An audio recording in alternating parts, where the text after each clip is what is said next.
В ноябре 2023 года глава Якутии Айсен Николаев объявил пятилетие ямщицкой культуры в нескольких районах республики – в Усть-Майском, Ленском, Алекминском, Хангаласском.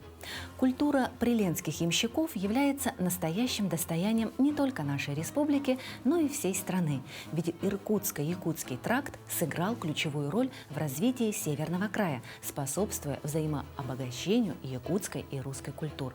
В начале XIX века от Иркутска до Якутска действовало 126 почтовых станций. Предки наших сегодняшних героинь проживали в 2 из них, и для своих потомков они чутко и трепетно сохранили обычаи и традиции, а также не утратили они и нравы, и устои, которые передавались из поколения в поколение. Из центральных российских губерний шел народ послужить для царя. Шел пешком, утопая в болотах, замерзая в снегучек душа. Гнус съедал в тайге непроходной, комары выпивали кровь, но шагал все равно люд упорный, обживая места вновь и вновь. И, достигнув желаемой цели, поселился тот люд на века. Занялся он гоньбой, обустройством, перенял дух якутский, язык и стал строить тут избы русские, чем людей вокруг удивил. Породнился со здешним народом и все тяготы с ним перенес. И повинность особую, царскую, мужик русский исправно тут нес. Казаки несли службу ратную, возвращались с наградами все. В революции делали и в гражданскую, отличались они, как везде.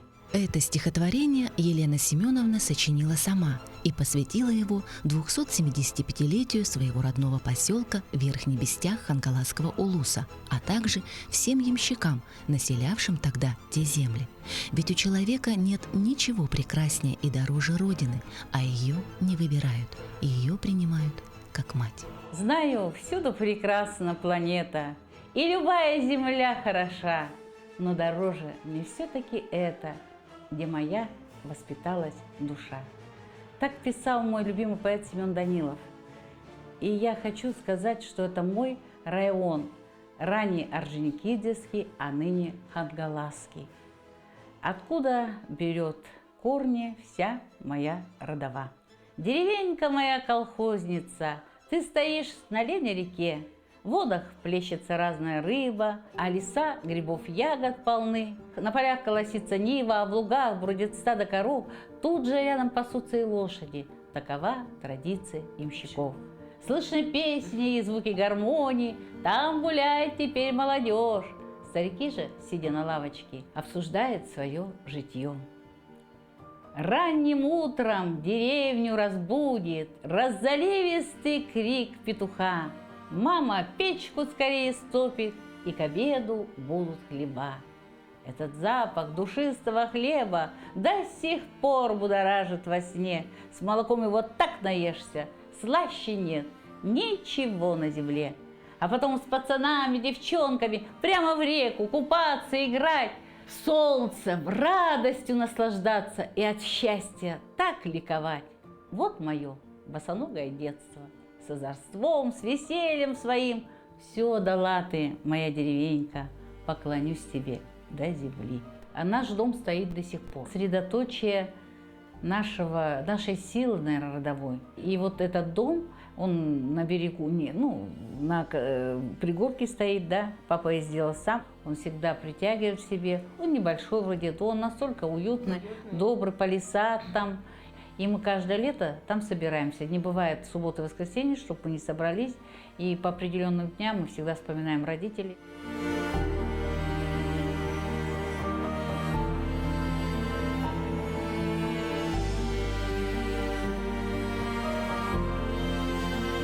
Мама из знатного великого рода Соколовых. В начале XVIII века ступил на эту землю Иван Андреев сын, от которого и пошло все это племя соколовское. По жеребьевке он попал в Табагу. Тогда, когда началось переселение из России, 33 семьи сюда пришло. И вот в числе это Иван Андреев сын из деревни Старая Галического района Костромской области. Нужно сказать, что его сын, потом Ефим, а затем Алексей Ефимович, вот и является основателем Иланки. Это, наверное, единственная деревня, которая имеет русское название – Илань, поляна посреди огромной тайги. Получилось так, что мы очень поздно туда приехали. Я впервые в жизни ощутила ощущение полета. Мы же на косогоре, как тайнары. Я думала, я лечу. Вот сразу. Почему потом пошли стихи? Я почти каждой деревне посвятила стихотворение Бестяху, Иланке, Батамае. И думаю, это ощущение полета, легкости, чего-то вот родовое. И я говорю, это не я пишу, это что-то мне сверху нашептывают. У меня такое ощущение.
В маминой семье, бабушкиной я имею в виду, да, Соколова Анастасия Александровна, родилось 14 детей, 7 сыновей и 7 дочерей.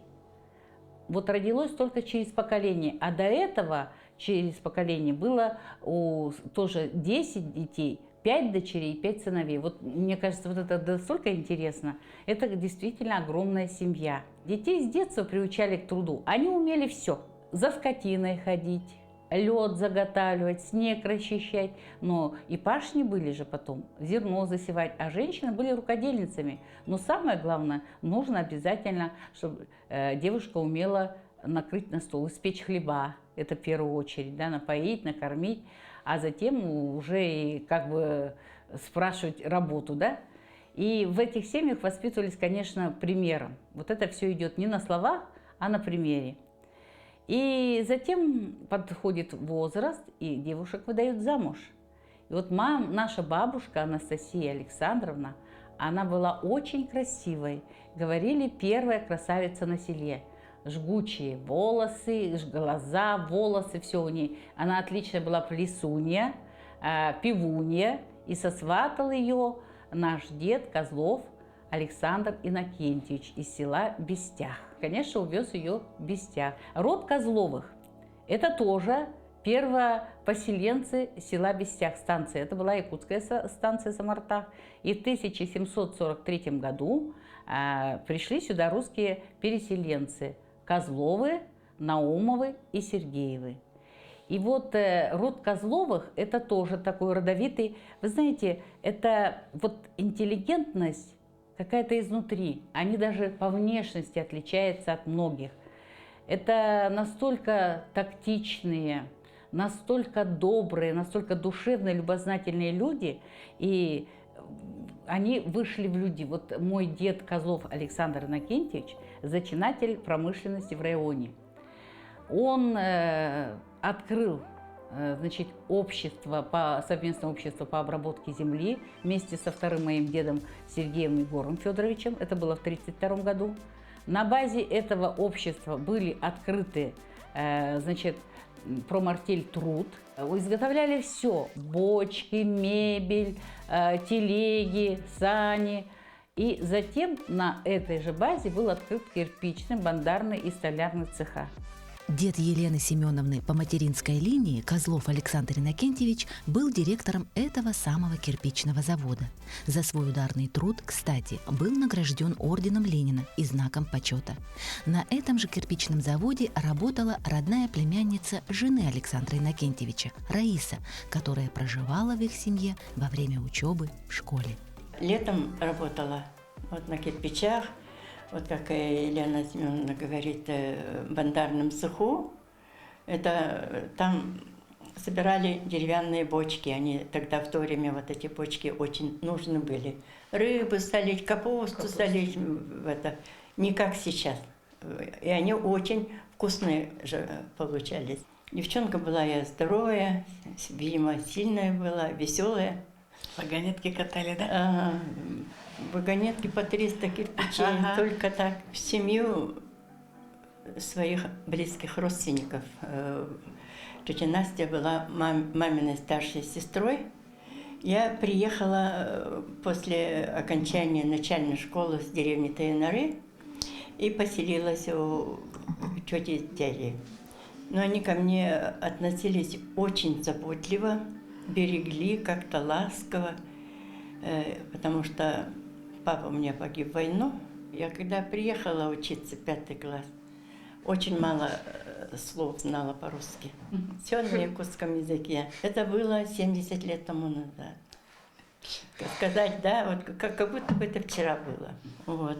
Ну, как-то очень заботливо относились.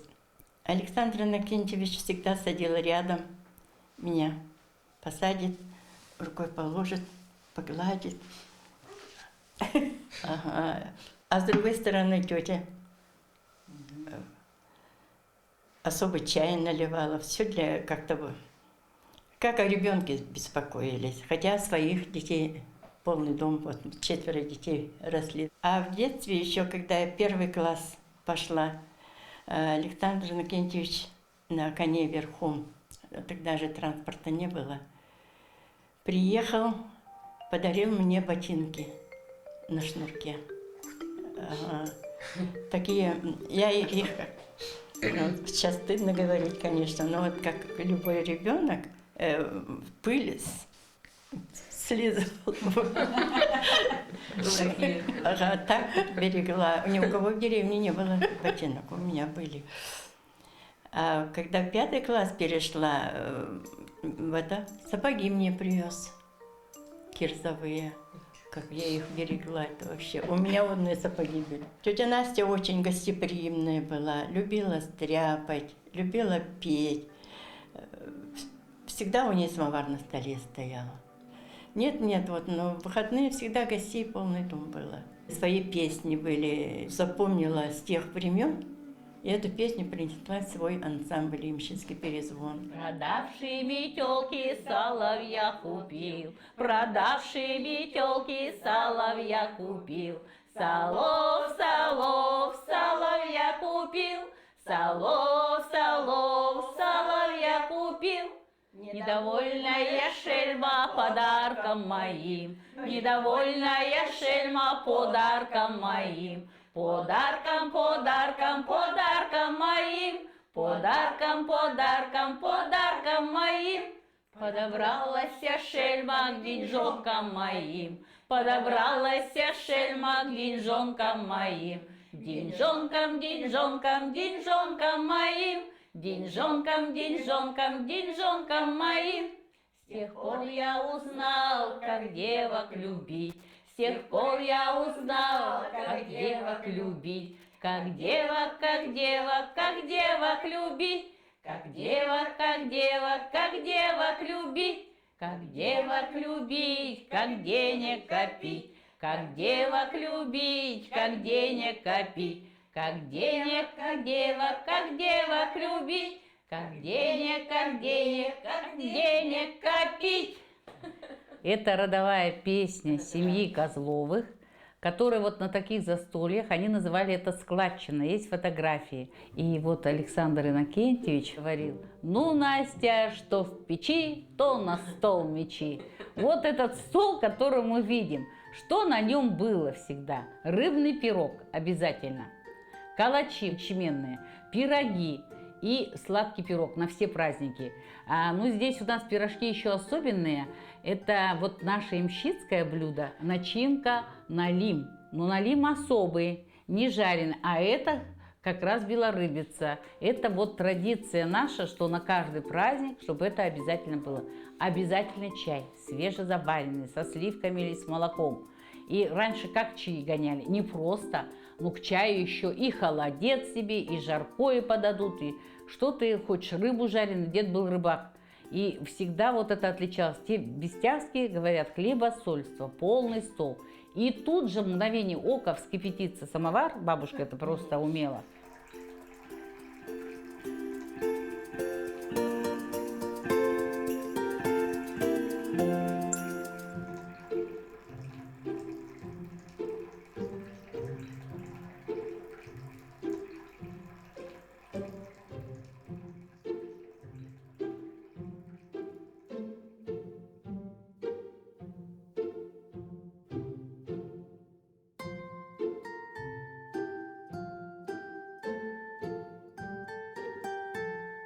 Сердцем тянуло меня в Бестях, потому что самое такое время, видимо, было.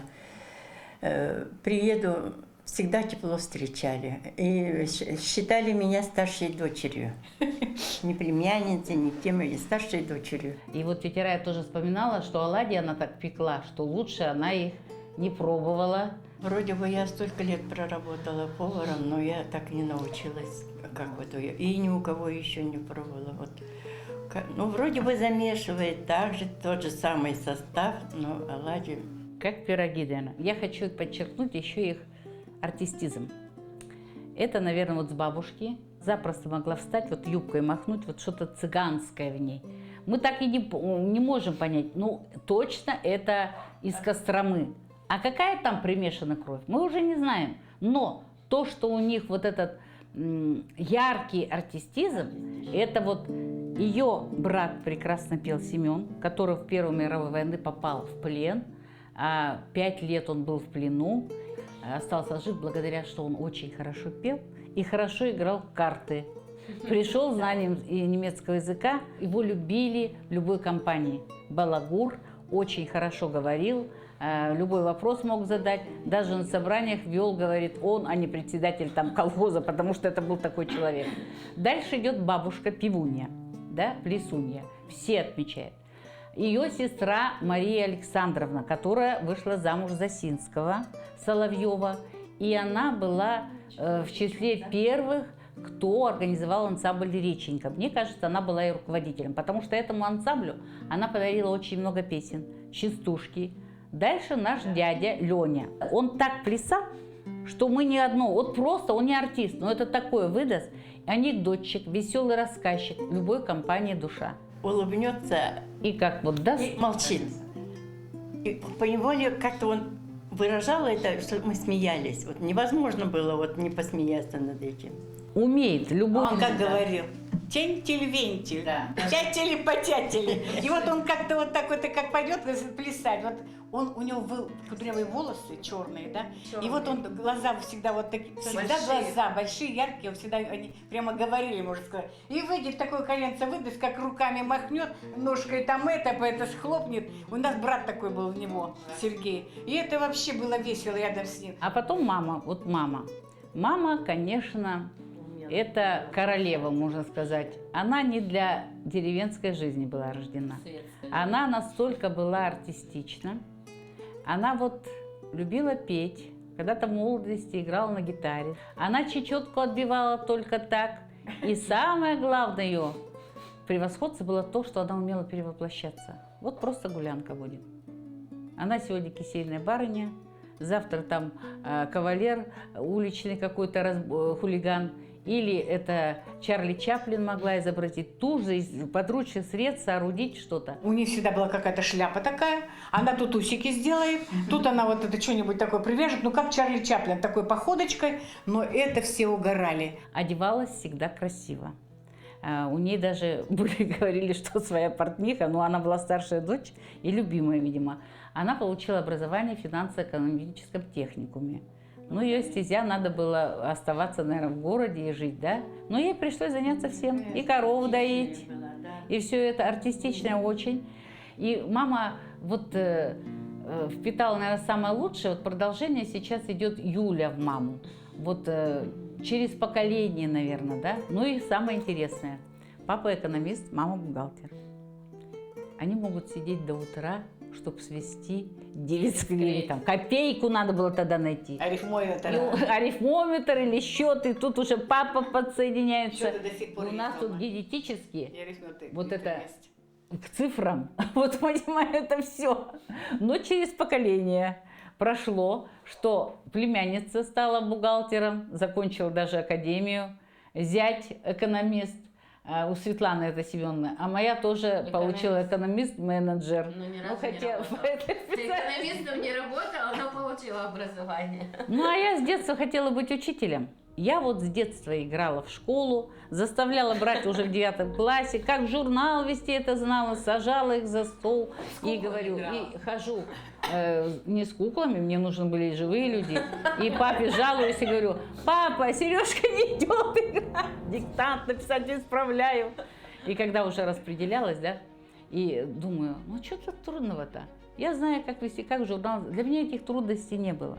Я счастлива, что судьба уготовила мне такую участь, да, то, что я стала учителем, и знаю, как этим гордились не только мои родители, но и, конечно, я уже не застала дедушку и бабушку, когда вот только Егора Федоровича, когда я стала учителем, да, и думаю, там на небесах они благодарны этому. И вот это как-то, наверное, окрыляло, что родителям, что сложилась судьба. У меня благодарные ученики, и я вот не удостоилась таких почетных званий, наград, но я удостоилась благодарности учеников и родителей.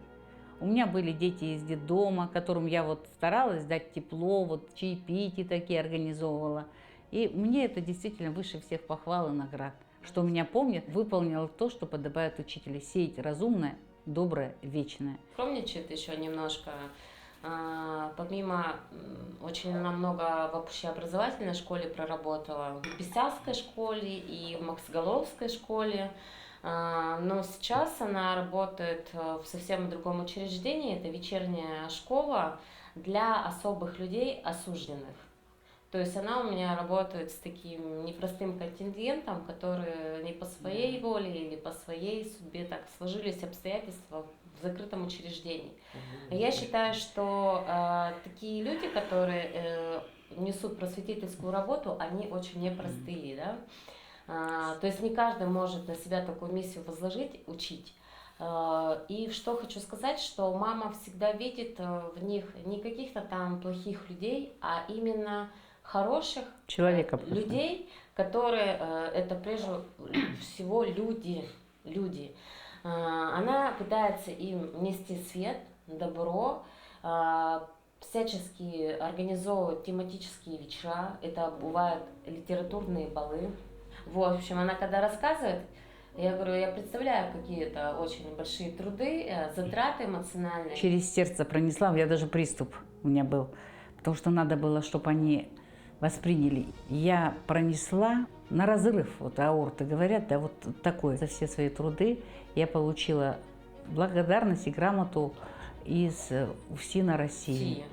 Поэтому это, дорогого стоит. И то, что ребята это поняли, пропустили через себя. Потому что не каждый там очень сложно. Это идет как бы просветительская работа и немножко, наверное, лечебная, я бы так сказала. Души лечим. Они немножко лечим души. Выпадают из того состояния, где они каждый день находятся, да, и Да, это глоток ежедневный свежего труд. воздуха. То есть это как действительно глоток свежего воздуха, что-то новое. Мама постоянно вот заучем работала, тоже постоянно постановки, творческие вечера, концерты в школу. Ну, занимать А надо. я как раз в 10 классе поступила, тут по всей республике собирали талантливых, одаренных детей, которые Театр юного пели, актера. танцевали, играли, читали стихи. С Москвы приезжал известный режиссер Федоров. Мгм. Вот, он режиссер музыкального театра юного актера. Актера. И вот они по всем районам ездили и собирали по Хангаласскому району детей, которые вот поют, танцуют. Нас повезло в детстве попасть, вот, пройти этот кастинг. Мы пели, танцевали, и как бы вот это хобби у нас с мамой совпало. То есть мама на работе, я в театр в Покровск каждый день ездили, у нас были Да, репетиции. досталось. И 1,5 года вот в таком усиленном темпе мы занимались. За то время нам дали возможность вот поставить спектакль «Фантазия» на тему Донаевского Очень. при поддержке нашего первого президента Михаила Ефимовича Николаева.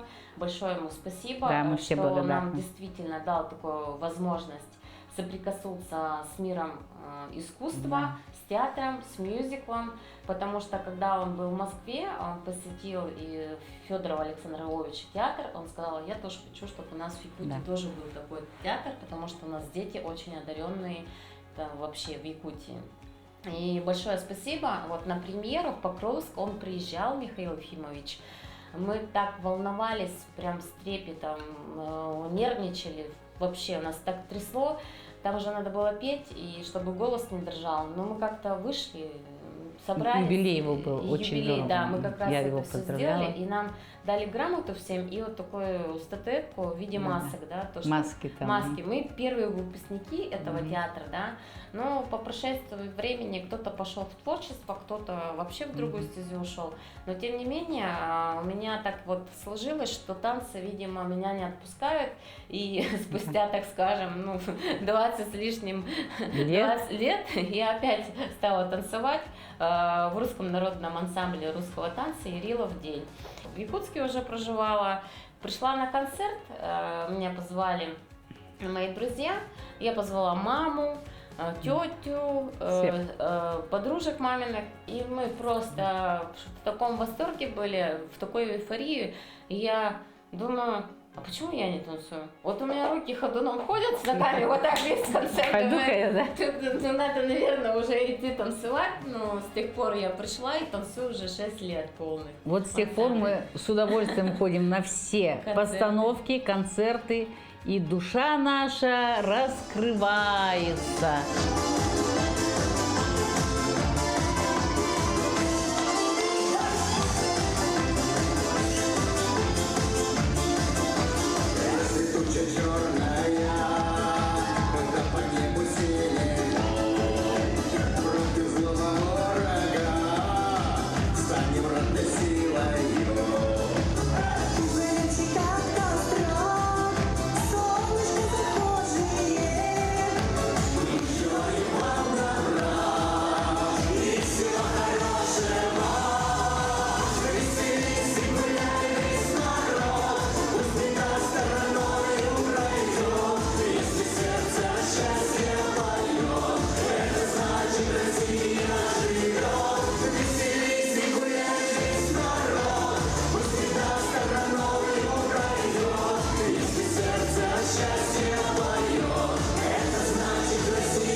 Про папу хочу сказать, что он всегда говорил так, что человек может все.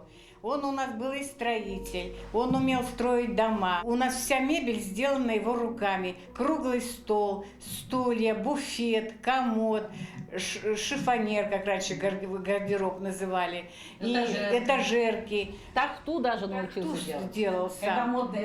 Первую мебель он делал для меня. Вот Видите? Я приехала спать не на чем было. 4 стула стояла и на стульях спала.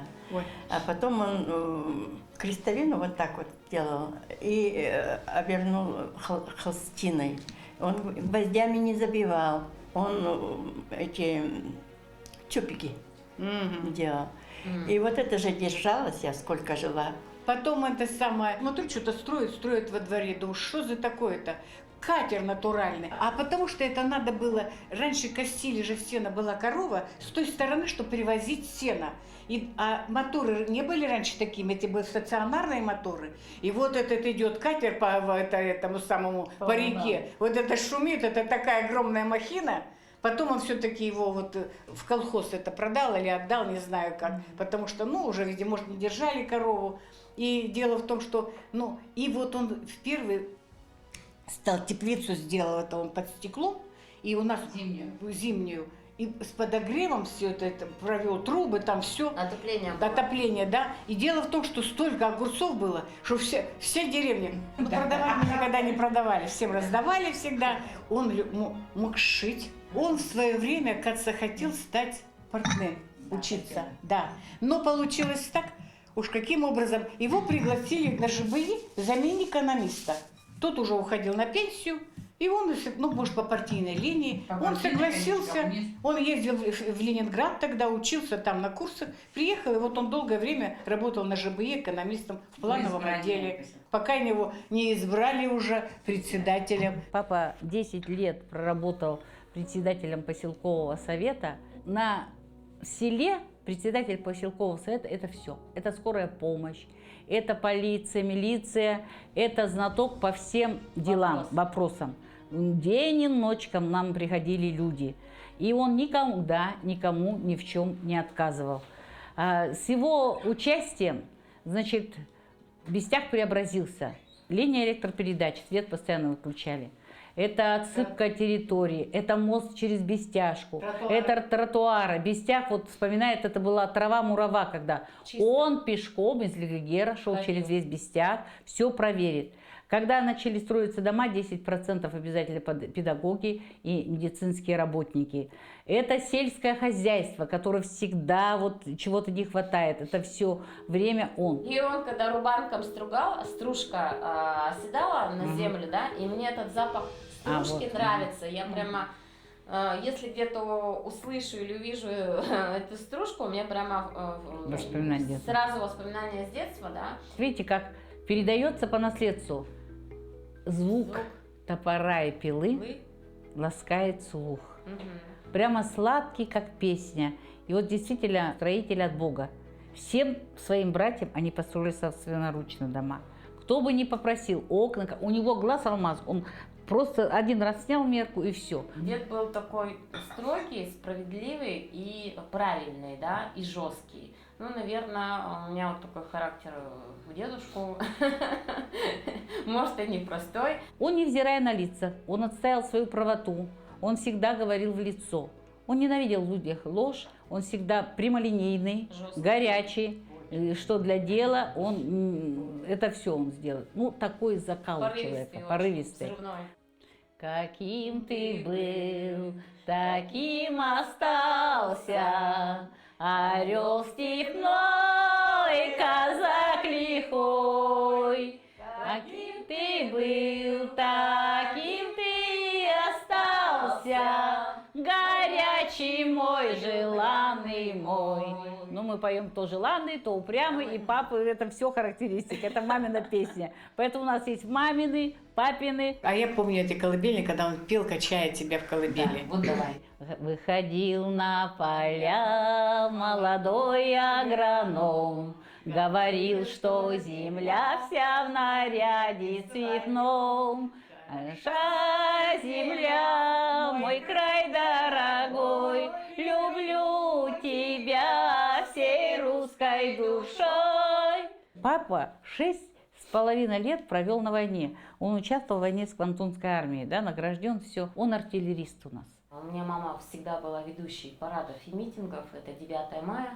А так как наш дедушка был жив тогда, он участник, ветеран Великой Отечественной войны, и поэтому мама всегда выходила и проводила эти митинги. А мы с дедом собирались, он чистил свой китель, свои ордена, и мы с ним шли на парад.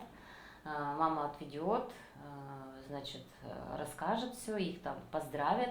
Мы потом приходим в дедушкин дом, у нас начинается застолье, его боевые товарищи, кто оставшийся живых, а потом родственники с города, мамины подружки, друзья приезжали, и у нас всегда было много людей, застолье, чай с самоваром, и мы пели песни, особенно и боевые его, и фронтовые, вот «Березку». Эта песня папина, написал его однополчанин.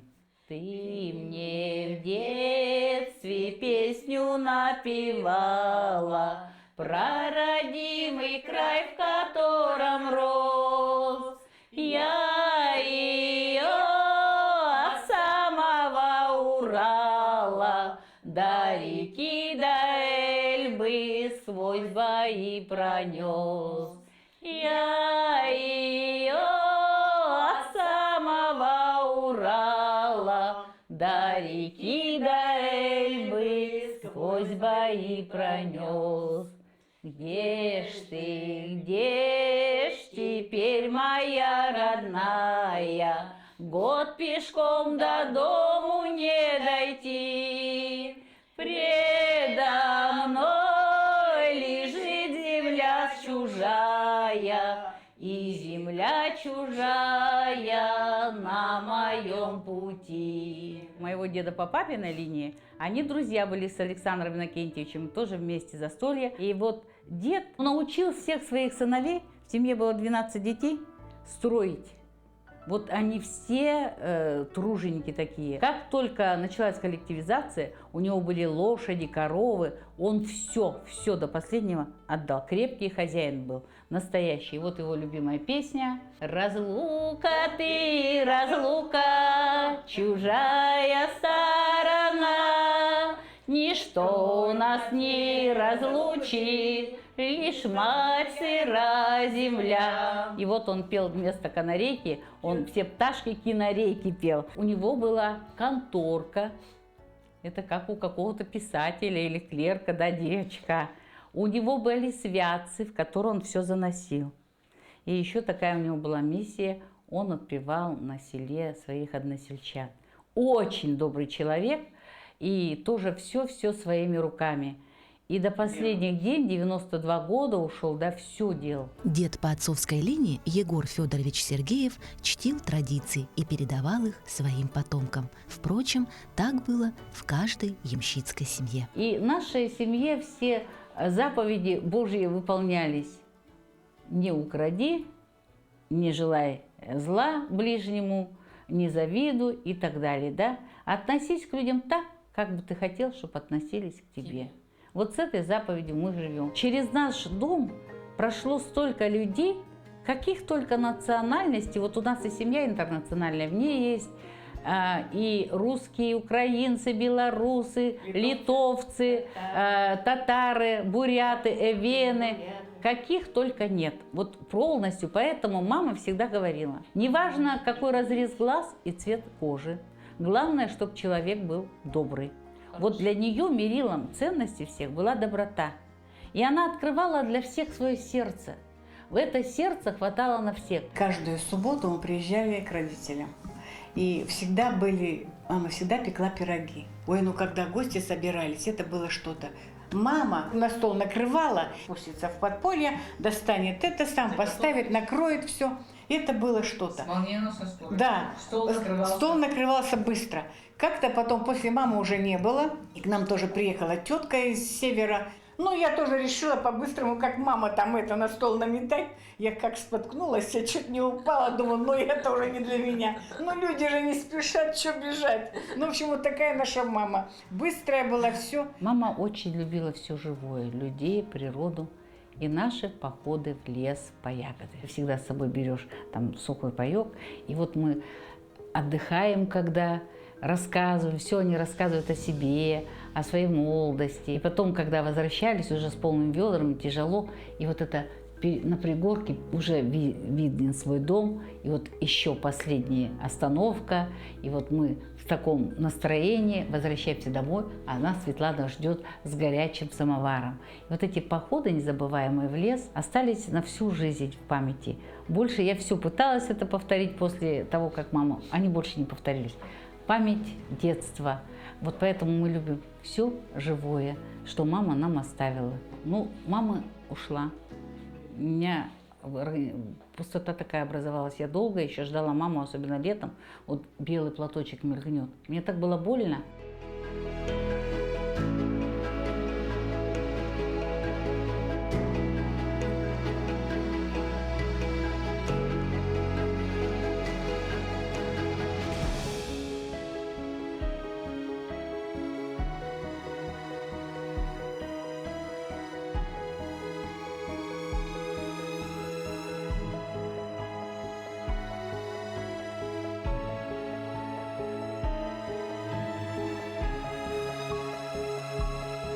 И благодаря отцу-матери мы любим свою землю, передаем традиции, какие есть. Что нам надо, видели, что нам надо, видели, видели.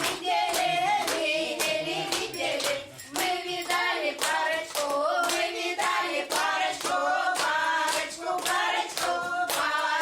парочку. Стань парочка, подводи, стань парочка, подводи. Стань, подри. Лево-право, развернись, развернись. Хоть немножко протанцуй,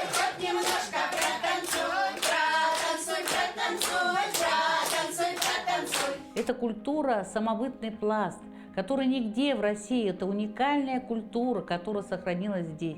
Самое интересное, как Гончаров писал, по языку якуты, по обличию русские, но они сохранили свою культуру, свои танцы, свои песни, свою одежду. В сундуках у бабушек хранились свои паневы, жакетки такие. И вот все это впитывается и должно передаваться из рода в род.